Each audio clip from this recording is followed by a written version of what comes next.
And I think I want to make sure that all of you are awake by the time I get up here. Thank you, members and guests.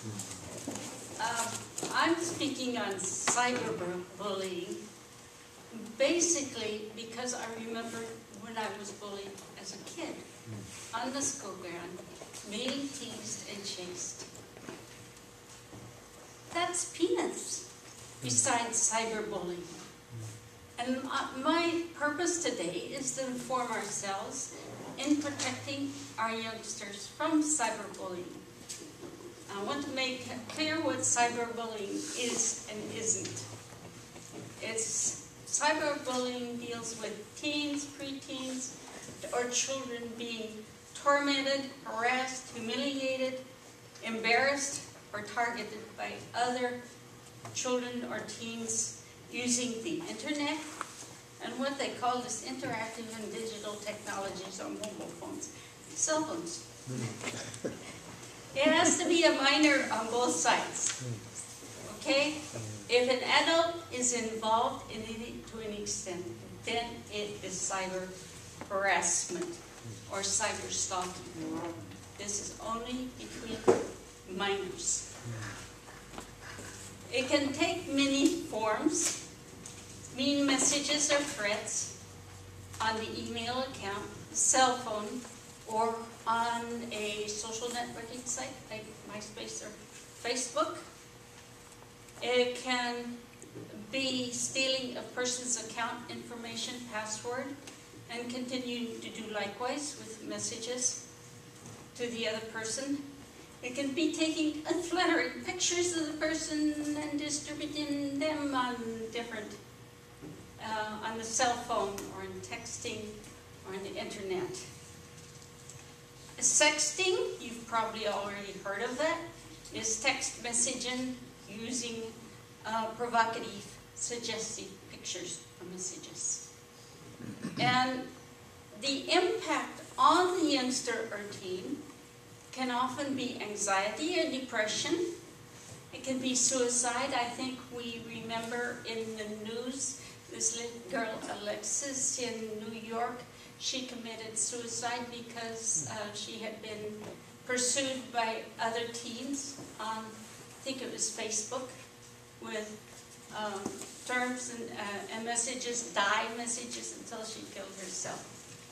The other thing is, when you're sending pictures and when you're harassed by pictures as a teen, they have a way of reappearing and surfacing later, just as you think you're going to be that movie star or on So You Think You Can Dance or whatever as an adult. They tend to resurface, they don't go away. The statistics on cyberbullying are so interesting. I'm fascinated. Over half of our youngsters have been bullied online. Have you heard of anybody being bullied? Anybody here heard of anybody being bullied? Anybody they know? Okay? Not too many of us. Not half of us even. And about the same number, about half of them, have engaged in cyberbullying. Remember, there's not only the victim, but the perpetrator. And more than 1 in 3 have experienced cyber threats online, other than, say, texting. Over 25% have been bullied repeatedly on their cell phones.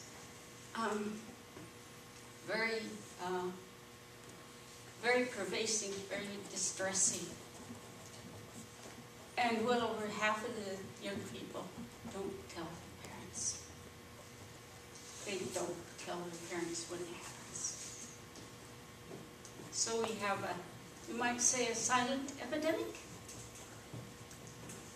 First and foremost, in the prevention of cyberbullying, my daughter said it best when she heard about my topic. She said parents need to be part of preventing cyberbullying by monitoring the children's MySpace and Facebooks. And monitoring, by the way, means having the password to your youngsters' Facebook and MySpace and going on it and looking at it regularly. Know their passwords and monitor their time on the internet. She's a social worker at a school in LAUSD. She knows. There are also laws on the books, and schools have their provisions for dealing with cyberbullying. And there are a number of sites, of internet sites, that give information about how to deal with cyberbullying.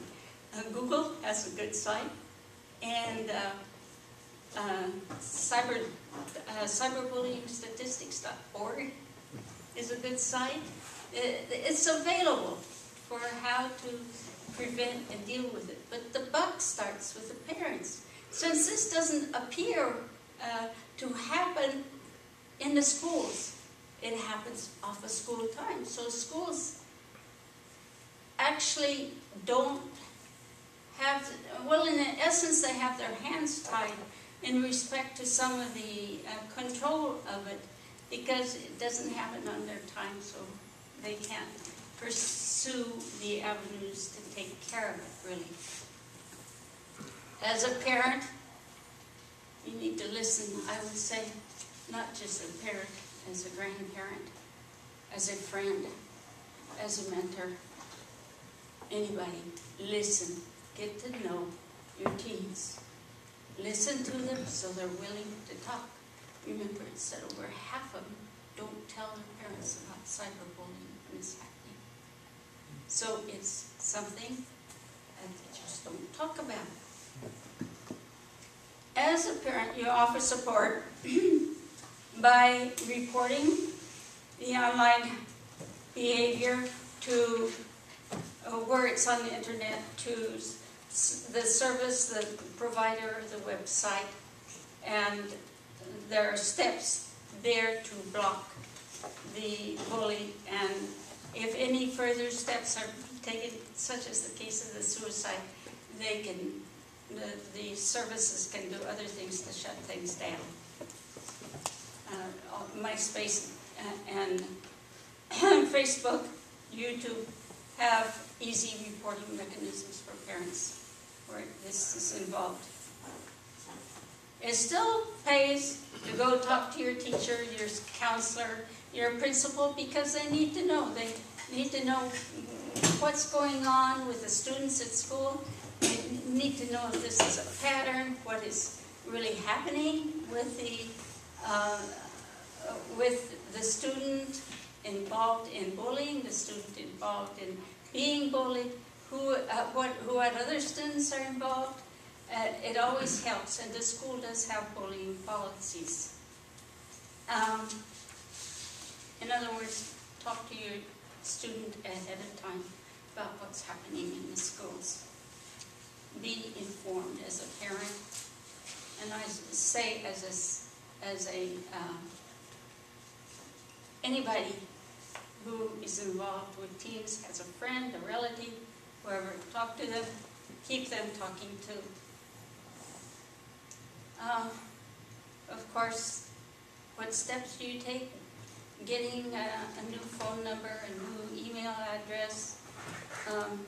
Teens, you have to let them know there are a few parameters when you're letting them be on MySpace, Facebook, like, if I hear anything like this happening, no cell phone. No more computer.